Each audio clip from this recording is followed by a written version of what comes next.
All right, let's dive right in. Today, we're going to explore some incredibly powerful verses from the Quran's ninth chapter, Surah al-Tawbah. And what's so fascinating is that these verses aren't just about faith in the abstract. They actually lay out a social blueprint for how a community can deal with hypocrisy, how it can offer a real path to repentance, and what role everyone plays in that. But to really feel the weight of this, we have to start at the very beginning, with how it was revealed.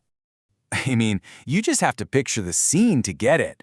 This wasn't some quiet message whispered among a few followers. No, this was a bold, public, in-your-face declaration, and it was made right in the heart of Mecca, a city that wasn't even fully under Muslim control yet. The sheer audacity, the courage it took to deliver this message, well, that sets the tone for everything that follows.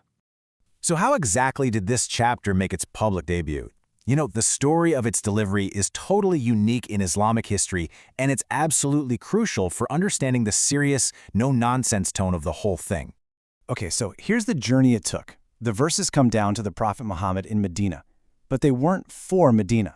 Their destination was Mecca. So the Prophet entrusts the entire chapter to his cousin, Ali, and Ali travels and recites it out loud for everyone to hear during the pilgrimage. This wasn't a sermon, it was a proclamation. It was a line being drawn in the sand. Now let's get to the core of what was said that day. The verses we're looking at basically sort the community into three very distinct groups. It's a really powerful piece of social commentary.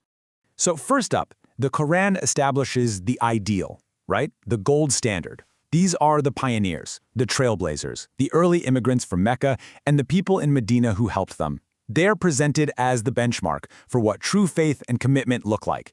God is pleased with them, and they are pleased with him. Simple as that. But then the verses pivot, and the contrast is just stark.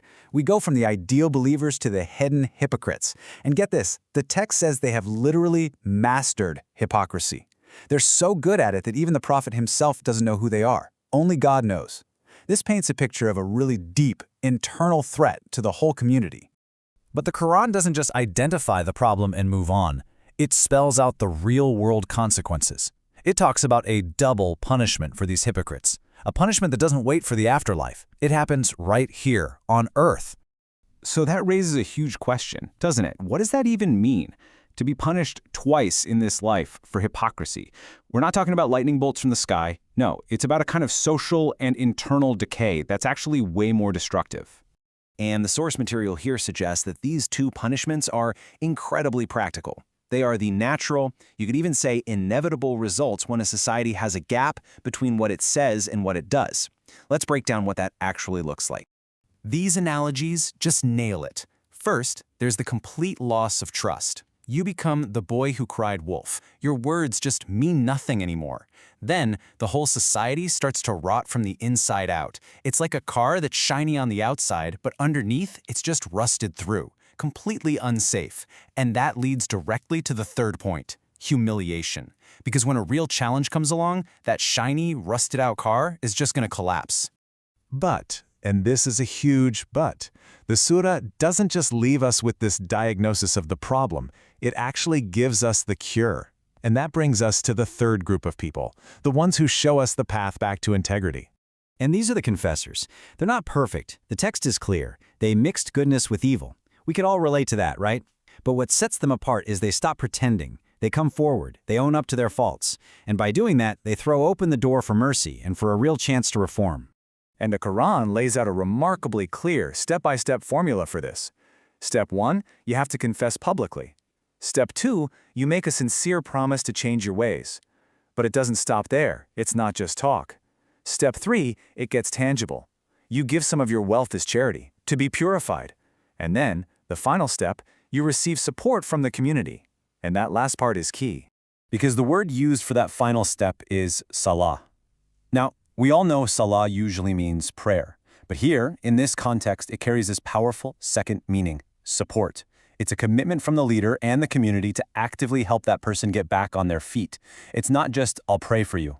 It's, I'm here for you. It's both a spiritual and a social safety net.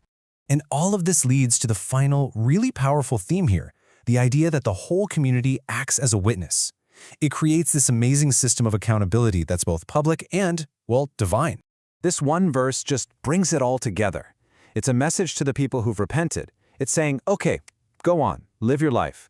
But know that you're being observed. And not just by God, you're being observed by the leadership and by your peers, by the whole community. So what you have is this incredible system of dual accountability. On one hand, you've got the public world, right, where your friends, your neighbors, the whole community, they see your actions and they're there to support your change.